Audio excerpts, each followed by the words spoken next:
ವೀಕ್ಷಕರೇ, welcome back to my channel Javari ಫಿಟ್ನೆಸ್ಗೆ ಸ್ವಾಗತ ಸುಸ್ವಾಗತ. ಇಂದು ನಾವು ಚರ್ಚೆ ಮಾಡೋ ವಿಷಯ ತುಂಬ ಸಂವೇದನಾಶೀಲ. ಭಾರತ ಹಿಂದೂ ರಾಷ್ಟ್ರವಾಗಬೇಕಾ? ವೀಕ್ಷಕರೇ, ಭಾರತ ಹಿಂದೂ ರಾಷ್ಟ್ರ ಆಗ್ತಿದೆಯಾ? ಈ ಪ್ರಶ್ನೆ ಈಗ ಸೋಷಿಯಲ್ ಮೀಡಿಯಾದಲ್ಲಿ ಮಾತ್ರವಲ್ಲ, ಇಡೀ ದೇಶದಲ್ಲೇ ಕೇಳಿ ಬರುತ್ತಿರುವ ವಿಷಯ. ಆದರೆ ಸತ್ಯ ಏನು? ಇತಿಹಾಸ ಏನು ಹೇಳುತ್ತೆ? ಮತ್ತು ಭವಿಷ್ಯದಲ್ಲಿ ಇದು ಸಾಧ್ಯನಾ? ವೀಕ್ಷಕರೇ, ಭಾರತ ಸಾವಿರಾರು ವರ್ಷಗಳ ಸಂಸ್ಕೃತಿ, ಧರ್ಮ, ಪರಂಪರೆಗಳ ನೆಲೆ. ಆದರೆ ಇಂದು ಒಂದು ಪ್ರಶ್ನೆ ದೇಶವನ್ನು ವಿಭಜಿಸುತ್ತಿದೆ. ಭಾರತ ಹಿಂದೂ ರಾಷ್ಟ್ರ ಆಗಬೇಕಾ? ಮುಂದಿನ ಭವಿಷ್ಯದಲ್ಲಿ ಭಾರತ ಹೇಗಿರಬಹುದು? ನಾವು ಸೆಕ್ಯುಲರ್ ದೇಶವಾಗಿಯೇ ಮುಂದುವರಿಯುತ್ತೇವಾ ಅಥವಾ ಹೊಸ ದಿಕ್ಕಿಗೆ ತಿರುಗುತ್ತೇವಾ? ಬನ್ನಿ ನೋಡೋಣ. ವೀಕ್ಷಕರೇ, ಪ್ರಪಂಚದಲ್ಲಿ ಒಟ್ಟು 50ರಿಂದ 57 ದೇಶಗಳು ಮುಸ್ಲಿಂ ಬಹುಸಂಖ್ಯಾತ ರಾಷ್ಟ್ರಗಳಾಗಿವೆ. ಅದರಲ್ಲಿ Indonesia, Pakistan, Bangladesh, Iran, Turkey, Algeria ದೇಶಗಳಲ್ಲಿ 94% ಮುಸ್ಲಿಂ ಸಮುದಾಯದ ಜನ ಬಹುಸಂಖ್ಯಾತರಾಗಿರುವುದರಿಂದಾಗಿ ಇಸ್ಲಾಮಿಕ್ ಪಂಥದ ಆಧಾರದ ಮೇಲೆ ಅಧಿಕೃತವಾಗಿ ಮುಸ್ಲಿಂ ದೇಶಗಳಾಗಿ ಘೋಷಣೆಯಾಗಿವೆ. ವೀಕ್ಷಕರೇ, ಭಾರತ ಮೂಲತಃ ಹಿಂದೂ ಸಂಸ್ಕೃತಿಯ ನೆಲೆ. ನಮ್ಮ ಪರಂಪರೆ ಸಂಸ್ಕೃತಿ ರಕ್ಷಿಸಬೇಕು, ಧರ್ಮ ಆಧಾರಿತ ಗುರುತು ಬಲವಾಗಬೇಕು. ಒಂದು ಕಡೆ ವೀಕ್ಷಕರೇ, ಹಿಂದೂ ರಾಷ್ಟ್ರವೆಂದರೆ ಇತರರನ್ನು ಹೊರಹಾಕುವುದಲ್ಲ, ಆದರೆ ಹಿಂದೂ ಪರಂಪರೆಯನ್ನು ಅಧಿಕೃತವಾಗಿ ಒಪ್ಪಿಕೊಳ್ಳಬೇಕು. ಮತ್ತೊಂದು ಭಾಗದವರು ಹೇಳ್ತಾರೆ, ಭಾರತವು ಒಂದು ಧರ್ಮ ನಿರಪೇಕ್ಷ ರಾಷ್ಟ್ರ.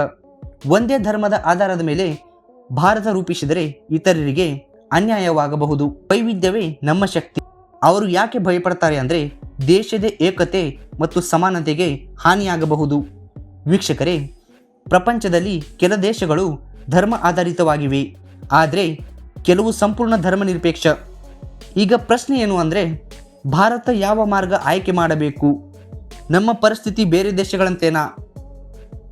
ವೀಕ್ಷಕರೇ, ಈ ವಿಷಯದಲ್ಲಿ ಭಾವನೆ ಹೆಚ್ಚು.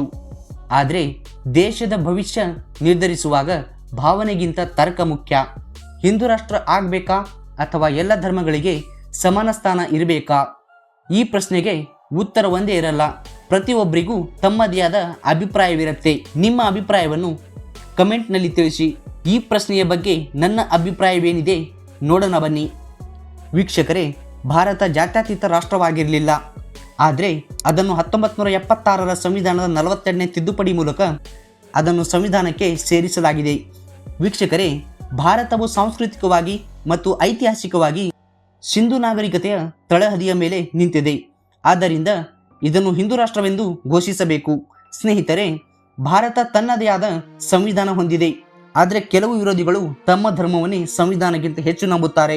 ಇನ್ನು ಕೆಲವರು ದೇಶಕ್ಕಿಂತ ನಮ್ಮ ಧರ್ಮ ಮುಖ್ಯ ಅಂತಾರೆ. ದೇಶದಲ್ಲಿ ಹಿಂದೂ ಧಾರ್ಮಿಕ ಉತ್ಸವಗಳಲ್ಲಿ ಕಲ್ಲು ಎಸೆಯುವುದು, ಚಪ್ಪಲಿ ಎಸೆಯುವುದು, ಅಹಮದ್ ಮೈನುದ್ದೀನ್ ಸೈಯದ್ ಅನ್ನುವಂತಹ ಡಾಕ್ಟರ್ ರೈಸಿನ್ ಎಂಬ ವಿಷಕಾರಿ ರಾಸಾಯನಿಕ ಬಳಸಿ ದೆಹಲಿ, ಅಹಮದಾಬಾದ್, ಲಕ್ನೋದ ಪ್ರಮುಖ ದೇವಾಲಯಗಳಲ್ಲಿ ಪ್ರಸಾದ ಅಥವಾ ನೀರಿನಲ್ಲಿ ವಿಷ ಬೆರೆಸಿ ಹೆಚ್ಚಿನ ಸಂಖ್ಯೆಯ ಹಿಂದೂಗಳನ್ನು ಕೊಲ್ಲಲು ಸಂಚು ರೂಪಿಸಿದ್ರು ಎಂಬ ಗಂಭೀರ ಆರೋಪವಿದೆ.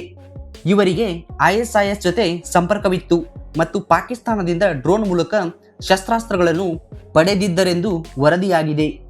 ಸ್ನೇಹಿತರೆ, ಕೆಲವು ಮುಸ್ಲಿಂ ಜನ ಮಾಡುವಂತಹ ಹಲ್ಕಾ ಕೆಲಸಕ್ಕೆ ಎಲ್ಲ ಮುಸ್ಲಿಮರು ಕೆಟ್ಟವರೆಂದು ಹೇಳೋಕ್ಕಾಗಲ್ಲ. ಇಷ್ಟೇ ಯಾಕೆ, ನಮ್ಮ ಪಕ್ಕದ ದೇಶದಲ್ಲಿ ಹಿಂದೂ ಯುವಕನನ್ನು ಕ್ರೂರವಾಗಿ ಹೊಡೆದು ಸಾಯಿಸಿ ಸುಟ್ಟು ಹಾಕಲಾಯಿತು. ಆದರೂ ಭಾರತ ಸುಮ್ಮನಾಗಿತ್ತು. ಆಗ ಸಂವಿಧಾನ ಕಾಪಾಡ್ತಾ? ಹಾಗಾಗಿ ಯಾರೂ ಕೂಡ ಮುಂದೆ ಬರಲಿಲ್ಲ. ಇದೇ ಥರ ಏನಾದರೂ ಮುಸ್ಲಿಂ ಪಂಥದವರ ಜೊತೆ ಆಗಿದ್ದರೆ ಅವರಿಗಾಗಿ 23ಕ್ಕಿಂತ ಹೆಚ್ಚು ದೇಶಗಳು ಮುಂದೆ ಬರ್ತಾವೆ.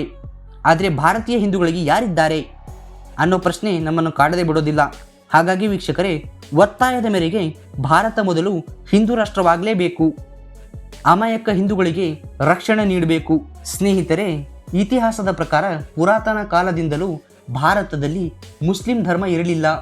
ಭಾರತದಲ್ಲಿ ಅಂದಿನ 80ಕ್ಕೂ ಭಾರತೀಯ ಬಡ ಜನರನ್ನು ಮತ್ತು ಕೆಳವರ್ಗದ ಶೋಷಿತ ಸಮುದಾಯದ ಜನರನ್ನು ವ್ಯಾಪಾರಕ್ಕೆಂದು ಬಂದ ಕೆಲವು ಅರೇಬಿಯನ್ನರು ಭಾರತದಲ್ಲಿ ಹೆಚ್ಚಿನ ಭಾರತೀಯರನ್ನು ಒತ್ತಾಯಪೂರ್ವಕವಾಗಿ ಇವತ್ತಿನ ಮುಸ್ಲಿಮರ ಪೂರ್ವಜರು ಆವತ್ತಿನ ಹಿಂದೂಗಳಾಗಿದ್ದರು ಅವರನ್ನು ಬಲವಂತವಾಗಿ ಮತಾಂತರಿಸಲು ಪ್ರಯತ್ನಿಸಿದರು. ಸ್ನೇಹಿತರೆ, ಇತಿಹಾಸವನ್ನು ಹೀಗೆ ಕೆದರ್ತಾ ಹೋದರೆ ಪುರಾತನ ಕಾಲದಲ್ಲಿ ಅರೇಬಿಯನ್ನರು ಭಾರತಕ್ಕೆ ಬರೋದಕ್ಕಿಂತ ಮುಂಚೆ ಭಾರತದಲ್ಲಿ ಸನಾತನ ಹಿಂದೂ ಧರ್ಮ ಪ್ರಚಲಿತದಲ್ಲಿತ್ತು. ಭಾರತದಲ್ಲಿರುವಂತಹ ಮುಸ್ಲಿಂ ಸಮುದಾಯದವರು ಹಿಂದೂಗಳೇ ಆಗಿದ್ದರು. ನಂತರ ಇವರು ಕನ್ವರ್ಟೆಡ್ ಮುಸ್ಲಿಮ್ಸ್ಗಳಾಗಿ ಬದಲಾದವರು. ಹಾಗಾಗಿ ಧರ್ಮದ ರಕ್ಷಣೆಗಾಗಿ, ಧರ್ಮದ ಉಳಿವಿಗಾಗಿ ಭಾರತ ಹಿಂದೂ ರಾಷ್ಟ್ರವಾದರೆ ಇದರಲ್ಲೇನೂ ಆಪತ್ತಿಲ್ಲ. ಪ್ರಪಂಚದಲ್ಲಿ 23ಕ್ಕೂ ಹೆಚ್ಚು ದೇಶಗಳು 90ಕ್ಕಿಂತ ಹೆಚ್ಚು ಬಹುಸಂಖ್ಯಾತ ಮುಸ್ಲಿಂ ಆಧಾರದ ಮೇಲೆ ಇಸ್ಲಾಮಿಕ್ ದೇಶಗಳಾಗಿ ಘೋಷಿಸಿಕೊಂಡಿವೆ. ಹಾಗಾದರೆ ಭಾರತ ಯಾಕೆ ಹಿಂದೂ ರಾಷ್ಟ್ರವಾಗಬಾರದು? ಕಮೆಂಟ್ ಅಲ್ಲಿ ನಿಮ್ಮ ಅಭಿಪ್ರಾಯ ತಿಳಿಸಿ. ಸೊ ಇದಾಗಿತ್ತು ಸ್ನೇಹಿತರೆ ಇವತ್ತಿನ ವಿಡಿಯೋ. ಈ ವಿಡಿಯೋ ನಿಮಗೆ ಇಷ್ಟವಾಗಿದ್ರೆ ಲೈಕ್ ಮಾಡಿ ಮತ್ತು ಚಾನೆಲ್ಗೆ ಸಬ್ಸ್ಕ್ರೈಬ್ ಮಾಡಿ. ನಾವು ಮುಂದಿನ ವಿಡಿಯೋದಲ್ಲಿ ಮತ್ತಷ್ಟು ವಿಶೇಷತೆ ಜೊತೆಗೆ ಭೇಟಿಯಾಗೋಣ. ಅಲ್ಲಿಯವರೆಗೆ ಜೈ ಹಿಂದ್, ಜೈ ಭಾರತ್.